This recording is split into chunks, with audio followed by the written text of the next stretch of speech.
ನಮ್ಮ ಹೃದಯ ಅದು ಅಗತ್ಯಕ್ಕಿಂತ ಜಾಸ್ತಿ ಕೆಲಸ ಮಾಡ್ತಿದ್ಯಾ? ಬಹುಶಃ ಹೌದು. ನಮಗೆ ಗೊತ್ತಿಲ್ಲದೇ ಇರಬಹುದು. ಇವತ್ತು ನಮ್ಮ ಹೃದಯದ ಭಾರವನ್ನ ಕಡಿಮೆ ಮಾಡುವ ಒಬ್ಬ ಸೀಕ್ರೆಟ್ ಹೆಲ್ಪರ್ ಬಗ್ಗೆ ಮಾತಾಡೋಣ. ಅಷ್ಟೇ ಅಲ್ಲ, ಆ ಸಹಾಯಕನನ್ನ ಹೇಗೆ ಆಕ್ಟಿವೇಟ್ ಮಾಡೋದು ಅಂತಾನೂ ನೋಡೋಣ. 1,00,000. ಅಬಬಾ, ಎಂಥ ದೊಡ್ಡ ಸಂಖ್ಯೆ ಅಲ್ವಾ? ನಮ್ಮ ಹೃದಯ ಪ್ರತಿದಿನ ಸುಮಾರು ಇಷ್ಟು ಸಾರಿ ಬಡಿದುಕೊಳ್ಳುತ್ತೆ. ಯಾಕೆ ಅಂದ್ರೆ ನಮ್ಮ ಇಡೀ ದೇಹದ ಪ್ರತಿಯೊಂದು ಸೆಲ್ಗೂ ಆಕ್ಸಿಜನ್ ಮತ್ತೆ ನ್ಯೂಟ್ರಿಯೆಂಟ್ಸ್ ತಲುಪಿಸ್ಬೇಕಲ್ಲ. ಅದಕ್ಕೆ ಸಾವಿರಾರು ಕಿಲೋಮೀಟರ್ ರಕ್ತನಾಳುಗಳ ಮೂಲಕ ರಕ್ತವನ್ನ ಪಂಪ್ ಮಾಡ್ತಾ ಇರುತ್ತೆ. ಹಾಗಾದ್ರೆ ಇಷ್ಟೊಂದು ದೊಡ್ಡ ಜವಾಬ್ದಾರಿಯನ್ನ ನಮ್ಮ ಹೃದಯ ಒಂದೇ ನಿಭಾಯಿಸ್ತಾ ಇದೆಯಾ? ಉತ್ತರ ತುಂಬಾ ಸಿಂಪಲ್, ಖಂಡಿತ ಇಲ್ಲ. ಮೊದಲು ಹೃದಯಕ್ಕೆ ಎದುರಾಗುವ ಚಾಲೆಂಜ್ ಏನು ಅಂತ ಅರ್ಥ ಮಾಡ್ಕೊಳ್ಳೋಣ. ನಮ್ಮ ರಕ್ತ ಪರಿಚಲನಾ ವ್ಯವಸ್ಥೆ ಇದೆಯಲ್ಲ, ಅದು ತುಂಬಾನೇ ದೊಡ್ಡದು. ಅದರ ಜೊತೆಗೆ ಗ್ರಾವಿಟಿ ಯಾವಾಗಲೂ ರಕ್ತವನ್ನು ಕೆಳಮುಖವಾಗಿ ಎಳಿತಾನೇ ಇರುತ್ತೆ. ಇದರ ಬಗ್ಗೆ ಒಂದು ಕ್ಷಣ ಯೋಚನೆ ಮಾಡಿ. ರಕ್ತ ಕಾಲುಗಳ ಕಡೆ ಹೋಗೋದು ತುಂಬ ಸುಲಭ, ಯಾಕೆಂದ್ರೆ ಗ್ರಾವಿಟಿ ಅದನ್ನ ಕೆಳಗೆ ಎಳೆಯುತ್ತೆ. ಆದರೆ ಅದೇ ರಕ್ತ ವಾಪಸ್ ಹೃದಯಕ್ಕೆ ಬರಬೇಕಲ್ಲ, ಗ್ರಾವಿಟಿಗೆ ವಿರುದ್ಧವಾಗಿ ಮೇಲೆ ಬರಬೇಕು. ಅದು ದೊಡ್ಡ ಚಾಲೆಂಜ್ ಅಲ್ವಾ? ಆದ್ರೆ ನಮ್ಮ ದೇಹದಲ್ಲೇ ಈ ಕಷ್ಟದ ಕೆಲಸಕ್ಕೆ ಸಹಾಯ ಮಾಡೋಕ್ಕೆ ಒಂದು ಸಿಸ್ಟಮ್ ಇದೆ. ಈ ಸಹಾಯಕ ಬೇರೆ ಎಲ್ಲೂ ಇಲ್ಲ, ನಮ್ಮ ಕಾಲುಗಳಲ್ಲೇ ಅಡಗಿದ್ದಾನೆ. ಆ ಸ್ನಾಯುವಿನ ಹೆಸರು ಸೋಲಿಯಸ್. ಇದು ನಮ್ಮ ಕಾಲಿನ ಮೀನಖಂಡದ ಒಳಗೆ ಆಳದಲ್ಲಿರುತ್ತೆ. ರಕ್ತ ಪರಿಚಲನೆಯಲ್ಲಿ ಇದರ ಪಾತ್ರ ತುಂಬಾ ದೊಡ್ಡದು. ಆದ್ರೆ ವಿಚಿತ್ರ ಅಂದ್ರೆ ಇದರ ಬಗ್ಗೆ ನಾವು ಹೆಚ್ಚು ತಲೆ ಕೆಡಿಸ್ಕೊಳ್ಳೋದೇ ಇಲ್ಲ. ಇದು ಕೆಲಸ ಮಾಡೋ ರೀತಿ ತುಂಬಾನೇ ಸರಳ. ಯಾವಾಗ ಸೋಲಿಯಸ್ ಸ್ನಾಯು ಸಂಕುಚಿತಗೊಳ್ಳುತ್ತೋ ಆಗ ಅದು ಕಾಲಿನ ರಕ್ತನಾಳಗಳನ್ನ ನಿಧಾನವಾಗಿ ಹಿಂಡುತ್ತೆ. ಈ ಪ್ರೆಷರ್ನಿಂದ ರಕ್ತ ಗ್ರಾವಿಟಿಗೆ ವಿರುದ್ಧವಾಗಿ ಅಂದ್ರೆ ಮೇಲ್ಮುಖವಾಗಿ ಹೃದಯದ ಕಡೆಗೆ ಪುಷ್ ಆಗುತ್ತೆ. ಒಂಥರ ನಮ್ಮ ದೇಹದಲ್ಲೇ ಇರುವ ಒಂದು ನ್ಯಾಚುರಲ್ ಪಂಪ್ ಸೆಟ್ ಇದ್ದಾಗೆ. ಹಾಗಾದ್ರೆ ಸಮಸ್ಯೆ ಎಲ್ಲಿದೆ ಅಂತೀರಾ? ಸಮಸ್ಯೆ ಇರೋದು ನಮ್ಮ ಈಗಿನ ಮಾಡರ್ನ್ ಲೈಫ್ ಸ್ಟೈಲ್ನಲ್ಲಿ. ನಾವು ದಿನದ ಹೆಚ್ಚಿನ ಸಮಯ ಕೂತೇ ಇರೋದ್ರಿಂದ ಈ ಸಹಾಯಕ ಸ್ನಾಯು ನಿಷ್ಕ್ರಿಯವಾಗ್ಬಿಡುತ್ತೆ. ನಮ್ಮ ದಿನನಿತ್ಯದ ಕೆಲಸಗಳನ್ನೇ ನೋಡಿ.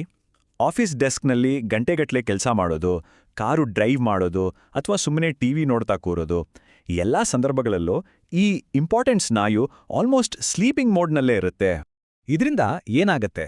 ಸೋಲಿಯಸ್ ಸ್ನಾಯು ಆಕ್ಟಿವ್ ಆಗಿದ್ದಾಗ ರಕ್ತ ಪರಿಚಲನೆಗೆ ಸಹಾಯ ಮಾಡಿ ಹೃದಯದ ಲೋಡನ್ನ ಕಡಿಮೆ ಮಾಡುತ್ತೆ. ಅದೇ ಅದು ನಿಷ್ಕ್ರಿಯವಾಗಿದ್ದಾಗ ರಕ್ತ ಸಂಚಾರ ಸ್ಲೋ ಆಗತ್ತೆ. ಆಗ ಆ ನಷ್ಟವನ್ನು ಸರಿಪಡಿಸೋಕೆ ಹೃದಯ ಇನ್ನಷ್ಟು ಜಾಸ್ತಿ ಕೆಲಸ ಮಾಡಬೇಕಾಗತ್ತೆ. ಆದ್ರೆ ಒಂದು ಒಳ್ಳೆ ಸುದ್ದಿ ಇದೆ.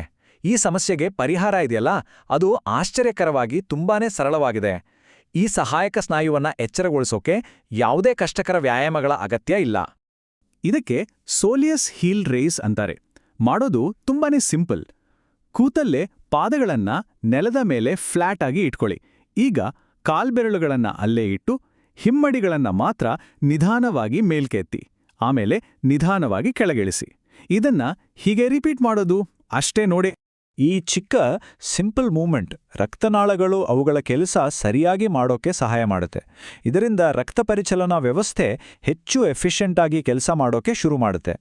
ಇಲ್ಲಿ ಮುಖ್ಯವಾದ ವಿಷಯ ಅಂದ್ರೆ ನಮ್ಮ ದೇಹದ ವಿನ್ಯಾಸಕ್ಕೆ ವಿರುದ್ಧವಾಗಿ ಹೋಗೋ ಬದಲು ಅದರ ಜೊತೆ ಸೇರಿ ಕೆಲಸ ಮಾಡೋದು. ಚಿಕ್ಕ ಚಿಕ್ಕ ಪ್ರಜ್ಞಾಪೂರ್ವಕ ಚಲನೆಗಳ ಮೂಲಕವೇ ನಾವು ನಮ್ಮ ಹೃದಯಕ್ಕೆ ಬೇಕಾದ ಬೆಂಬಲವನ್ನ ಕೊಡಬಹುದು. ಇದನ್ನ ಒಂದು ಅಭ್ಯಾಸ ಮಾಡ್ಕೊಳ್ಳೋದು ಹೇಗೆ? ಕೂತು ಕೆಲಸ ಮಾಡುವಾಗ ಪ್ರತಿ ಗಂಟೆಗೆ 1 ಸಾರಿ ಕೇವಲ 1 ಅಥವಾ 2 ನಿಮಿಷ ಈ ಹಿಮ್ಮಡಿ ಏರಿಸೋ ವ್ಯಾಯಾಮ ಮಾಡಿದರೆ ಸಾಕು. ಇದು ಬ್ಲಡ್ ಸರ್ಕ್ಯುಲೇಷನ್ ಅನ್ನ ಆಕ್ಟಿವ್ ಆಗಿಡೋಕೆ ಹೆಲ್ಪ್ ಮಾಡುತ್ತೆ. ಇದರ ಲಾಭಗಳು ತುಂಬಾ ಸ್ಪಷ್ಟವಾಗಿವೆ. ಇದು ಹೆಲ್ದಿ ಸರ್ಕ್ಯುಲೇಷನ್ಗೆ ಸಪೋರ್ಟ್ ಮಾಡುತ್ತೆ, ಹೃದಯದ ಮೇಲಿನ ಒತ್ತಡವನ್ನ ಕಡಿಮೆ ಮಾಡುತ್ತೆ ಮತ್ತು ಕೊನೆಯದಾಗಿ ಹೃದಯ ತನ್ನ ಕೆಲಸವನ್ನ ಹೆಚ್ಚು ಪರಿಣಾಮಕಾರಿಯಾಗಿ ಮಾಡೋಕೆ ಸಹಾಯ ಮಾಡುತ್ತೆ.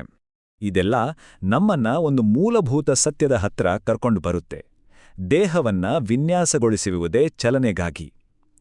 ಯಾವಾಗ ಸ್ನಾಯುಗಳು ರಕ್ತಪರಿಚಲನೆಯಲ್ಲಿ ತಮ್ಮ ಪಾತ್ರವನ್ನ ಸರಿಯಾಗಿ ನಿಭಾಯಿಸ್ತವೆಯೋ ಆಗ ಹೃದಯ ಒಂಟಿಯಾಗಿ ಹೋರಾಡಬೇಕಾದ ಪ್ರಮೇಯವೇ ಬರೋದಿಲ್ಲ.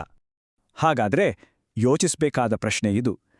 ನಮ್ಮ ಹೃದಯಕ್ಕೆ ಸಹಾಯ ಮಾಡೋಕೆ ಇವತ್ತಿಂದಲೇ ನಾವು ಶುರು ಮಾಡಬಹುದಾದ ಅತ್ಯಂತ ಸರಳವಾದ ಆದರೆ ತುಂಬಾನೇ ಪವರ್ಫುಲ್ ಆದ ಬದಲಾವಣೆ ಯಾವುದು? ಉತ್ತರ ನಮ್ಮ ಕಾಲುಗಳಲ್ಲೇ ಇರಬಹುದು ಅಲ್ವಾ?